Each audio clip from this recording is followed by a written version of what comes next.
Hello friends, welcome to খেল দুনিয়া। Johnny Kauko কি মোহনবাগানে আদৌ আর আসবেন? তো এটা নিয়ে তৈরি হয়েছে মোহনবাগান সমর্থকদের মধ্যে একটা বিভ্রান্তি। এছাড়াও সোনি নর্ডি তিনি কি মোহনবাগানে আসছেন? তো এইগুলো নিয়ে আলোচনা করবো এই ভিডিওতে। পুরোটা জানার জন্য অবশ্যই ভিডিওটা শেষ অবধি তোমরা চোখ রেখো। আর তোমরা যারা এই চ্যানেলে নতুন এসেছো চ্যানেলটাকে সাবস্ক্রাইব করে দাও, পাশে থাকা বেল আইকনটাতে প্রেস করে দাও এবং লাইক কমেন্ট শেয়ার করতে কিন্তু একদমই ভুলো না। তাহলে চলো দেরি না করে মেন টপিকটা শুরু করা যাক। জনি কাউকো মোহনবাগানে আসবেন কি আসবেন না, এটা নিয়ে কিন্তু মোহনবাগান সমর্থকদের মধ্যে একটা বিভ্রান্তি তৈরি হয়েছে। কারণ জনি কাউকো প্রায় 1.5 বছর ধরে মোহনবাগান দলের সাথে খেলছেন না। তার চোট লেগেছিল, তারপর তিনি কিন্তু বসে গেছিলেন এবং তাকে আনরেজিস্টার্ড করে রেখে দেওয়া হয়েছে। তোমাদের জানিয়ে রাখি, মোহনবাগান তার সাথে কিন্তু কোনো টার্মিনেশন করেনি, এখনো অফিসিয়ালি কোনো কন্ট্রাক্ট টার্মিনেশন বা তাকে ছেড়ে দিয়েছে এরকম কিন্তু করেনি। তো এবার প্রশ্ন হচ্ছে তাহলে জনি কাউকো কবে মোহনবাগানের সাথে যোগ দেবেন? কারণ তার চোট প্রায় সেরে গেছে এবং তিনি কিন্তু এখন প্র্যাকটিসও করছেন। তো এখানে একটা বিভ্রান্তি তৈরি হচ্ছে, এই কারণে বললাম যে জনি কাউকো কিন্তু তার পুরনো ক্লাব অর্থাৎ ফিনল্যান্ডে তিনি কিন্তু তার পুরনো ক্লাব যেখানে তিনি খেলতেন এর আগে, সেখানে কিন্তু সেই দলের সাথে তিনি প্র্যাকটিস করছেন। তো সেই দলের সাথে প্র্যাকটিস করার মানে কি তাহলে তিনি কি সেই দলেই জয়েন করবেন? তো কিছুদিন আগে কিন্তু এরকম একটা নিউজ উঠে এসেছিল যে জনি কাউকো আর ভারতে আসতে চাইছেন না বা ইউরোপের বাইরে যেতে চাইছেন না, তিনি কিন্তু তার নিজের দেশেই থাকতে চাইছেন। তো সেক্ষেত্রে কিন্তু মোহনবাগানের জন্য অনেকটাই লস হবে এবং মোহনবাগানের এই মুহূর্তে কিন্তু যেই পজিশনে সব থেকে বেশি প্লেয়ার দরকার সেটা হচ্ছে সিডিএম পজিশন বা মিডফিল্ড পজিশনে। তো সেই পজিশনেই জনি কাউকো খেলতেন এবং দুর্দান্ত কিন্তু পারফরমেন্স করেছিলেন তিনি। তো তাই জন্য কিন্তু মোহনবাগান সমর্থকরা চাইছিল যে এই প্লেয়ারটি ফিরে এলে মোহনবাগানের কিন্তু মিডফিল্ডে কিন্তু অনেকটাই ভালো হাল হবে এবং সেটা কিন্তু খুব দরকার।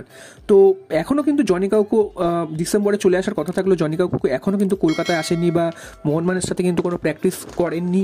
তো তিনি কবে আসবেন? যদিও জানুয়ারি ট্রান্সফার উইন্ডোতে যেটা শোনা যাচ্ছে, জানুয়ারি ট্রান্সফার উইন্ডোতে হয়তো তাকে আনা হবে এবং তাকে রেজিস্টার্ড করানো হবে। তিনি যাতে ফিট থাকতে পারেন সে কারণেই তিনি তার পুরনো ক্লাবের সাথে প্র্যাকটিস করছেন, এরকমটাই কিন্তু মনে করা হচ্ছে। তবে এখনও কিন্তু অফিসিয়ালি কিছু জানা যায়নি বা কনফার্ম কিছু নিউজ আসেনি যে জনি কাউকো আদৌ আসবেন না বা তিনি আসবেন কবে সেটা কিন্তু এখনও জানা যায়নি।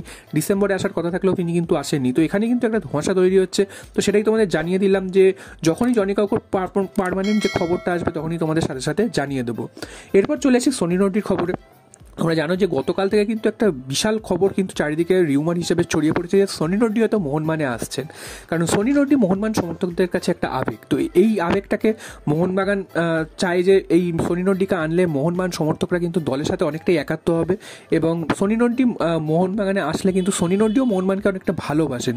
তো সেক্ষেত্রে কিন্তু 2-2 4 হবে এবং সোনি নর্ডি এই মুহূর্তে যা পারফরমেন্স করছেন সেটা কিন্তু জেসন কামিংস বা আর্মান্দো সাদিকুর থেকে অনেক গুণ বেটার এবং এখনও তিনি ফ্রিকিক থেকে গোল করছেন এবং একা তিনি ড্রিবল করে নিয়ে গোলের সামনে বল নিয়ে চলে যাচ্ছেন, গোল করছেন।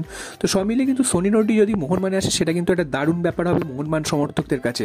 তবে প্র্যাকটিক্যালি যেটা মনে হচ্ছে, সোনি নর্ডি যদি মোহনবাগানে আসে সেক্ষেত্রে কিন্তু সোনি নর্ডি কোন পজিশনে খেলবে এবং কার জায়গায় তিনি রেজিস্টার্ড হবেন, কারণ এতগুলো প্লেয়ার মোহনবাগানে অলরেডি বিদেশি প্লেয়ার রয়েছে এবং সোনি নর্ডি যে পজিশনে খেলেন সেই পজিশনেও মোহনবাগানের একাধিক প্লেয়ার রয়েছে।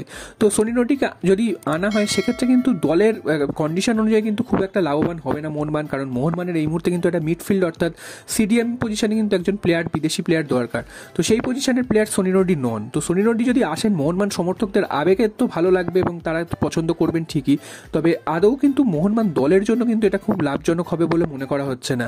তো এখনও শিওর নয় যে সোনি নর্ডি আসছেনই, তবে কালকে তার একটা প্রোফাইল পিকচার পরিবর্তন থেকে কিন্তু মোহনবাগান সমর্থকরা ধরেই নিয়েছে যে সোনি নর্ডি মোহনবাগানে আসছেন, যদিও সেই প্রোফাইল পিকচার আবার কিছুক্ষণ বাদেই চেঞ্জ করে দিয়েছেন। তো দেখা যাক সোনি নর্ডি মোহনবাগান দলে আসেন কিনা। তো তোমাদের কি মতামত? সোনি নর্ডি যদি মোহনবাগানে আসে তাহলে তোমরা কতটা খুশি হবে এবং সোনি নর্ডিকে যদি আবার মোহনবাগান জার্সি পড়তে দেখো তাহলে তোমাদের কি ধারণা হবে বা এই পজিশনে আদৌ সোনি নর্ডিকে নেওয়া উচিত কিনা এই জায়গায়, তো সেটাও তোমরা অবশ্যই কমেন্ট করে জানিও।